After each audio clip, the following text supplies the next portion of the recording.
व्यसनाची सुरुवात आहे तोपर्यंत ते कॉर्डिनेशन बरोबर चालतं. अच्छा. तो जे बोलतोय, तो विचार करतोय आणि ते जे वागतोय हं. याचं कॉर्डिनेशन बरोबर चांगल्या पद्धतीने असतं. पण जसं जसं व्यसनाच्या विळख्यामध्ये तो माणूस अडकत जातो, हं.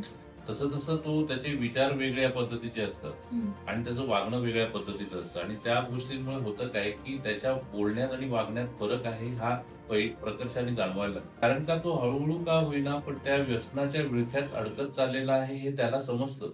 पण त्याची इच्छा एवढी तीव्र असते, की त्याच्यातनं बाहेर पडताना त्याला अशक्य होऊन बसतं. प्रत्येक माणसाला व्यसनाधीन असला तरी सुद्धा त्याला असं वाटत असतं, की हे व्यसन मी करतोय म्हटल्यानंतर मी कधीही सोडू शकतो. पण ते पॉसिबल होत नाही त्याला, कारण का त्याचं शरीर त्यामध्ये अरेस्ट झालेलं आहे. अच्छा. आणि रात्री जास्त घेतली होती म्हणून दुसऱ्या दिवशी सकाळी जास्त घ्यायची किंवा रात्री जास्त झाली होती म्हणून सकाळी जो हँगओव्हर आहे तर तो कुठली तरी गोळी घेऊन त्याच्यातनं हँगओव्हर मधनं बाहेर पडायचं. त्याऐवजी तो स्वतःचा डॉक्टर स्वतः होता.